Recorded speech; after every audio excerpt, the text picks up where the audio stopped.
2025 সালের এইচএসসি ও সমমান পরীক্ষার ফল প্রকাশিত হয়েছে। এবছর দেশের 9টি সাধারণ ও কারিগরি এবং মাদ্রাসা বোর্ড মিলিয়ে 11টি শিক্ষা বোর্ডে গড় পাশের হার 58.83%। 2024 সালের পাশের হার ছিল 77.78%। সেই হিসেবে এবার পাশের হার কমেছে 18.95%। এর মধ্যে জিপিএ 5 পেয়েছে 69,097 জন। এর মধ্যে ছাত্রী 37,044 আর ছাত্র 32,053 জন। শতভাগ পাশ করেছে 345টি আর শূন্য পাশ প্রতিষ্ঠান 202টি। দেশে 11টি শিক্ষা বোর্ডের অধীনে অনুষ্ঠিত এ পরীক্ষার ফল প্রকাশ করা হয় সংশ্লিষ্ট বোর্ডগুলো থেকে।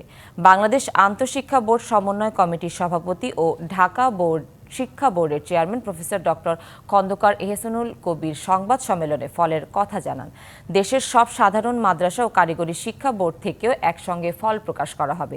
মাধ্যমিক ও উচ্চ মাধ্যমিক শিক্ষা বোর্ড ঢাকা, রাজশাহী, কুমিল্লা, যশোর, চট্টগ্রাম, বরিশাল, সিলেট, দিনাজপুর ও ময়মনসিংহ সহ বাংলাদেশ মাদ্রাসা শিক্ষা বোর্ড এবং বাংলাদেশ কারিগরি শিক্ষা বোর্ড স্ব উদ্যোগে ফল প্রকাশ করবে।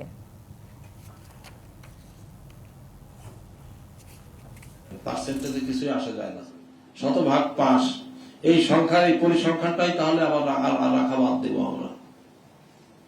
শতভাগ পাশের প্রতিযোগিতা, যে প্রতিযোগিতার দৌড়াদৌড়িতে হুড়োহুড়ির মধ্যে পদপিষ্ট হবে আমাদের ছাত্রছাত্রীরা, সেই প্রতিযোগিতার কোন তালিকা আমরা আগামীতে রাখবো না। রাজধানীর Viqarunnisa Noon school and college প্রাঙ্গণ থেকে শিক্ষার্থীদের উচ্ছ্বাসের খবর জানাচ্ছেন সহকর্মী তাহসিনা জেসি। ফল প্রকাশ নিয়ে কি বলছেন শিক্ষার্থীরা আর অভিভাবকদের প্রতিক্রিয়া কি জানাবেন? International Standard University, new dimensions in education. যে আমি ভিকারুননিসা স্কুল রাজধানীর অন্যতম একটি শিক্ষা প্রতিষ্ঠান এবং এই ভিকারুননিসা স্কুলের ফলাফল সব সময় ভালো হয়ে থাকে।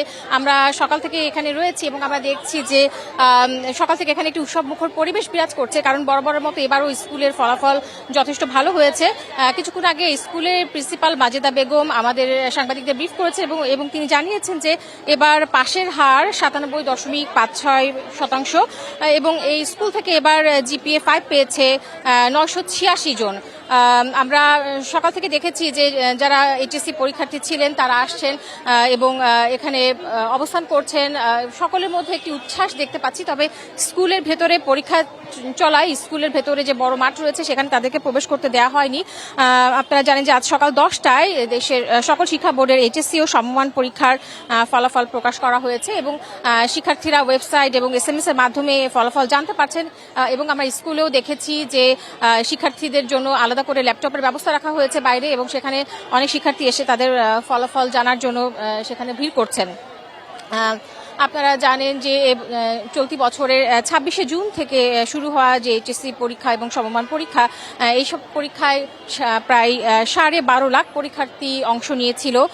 তবে কিছুক্ষণ আগে আমরা ঢাকা শিক্ষা বোর্ডের চেয়ারম্যান কিছুক্ষণ আগে ব্রিফ করেছেন এবং তিনি আসলে বলছিলেন যে অন্যান্য বারের তুলনায় এবার এইচএসসির ফলাফল কিছুটা বিপর্যয় হয়েছে এবং আমরাও শিক্ষার্থীদের সাথে কথা বলেছিলাম এবং তাদের কাছে জানতে চেয়েছিলাম যে আসলে ফলাফল বিপর্যয়ের কারণটা কি। তারা বলছিল যে আসলে অন্যান্য বারের তুলনায় পরীক্ষার প্রশ্নপত্র কিছুটা কঠিন হয়েছিল এবং যদিও আমাদের স্কুলের যে প্রিন্সিপাল রয়েছেন তিনি বলছিলেন যে সামগ্রিক ফলাফলে আসলে প্রকৃত মেধার যে মূল্যায়ন সেটি হয়েছে।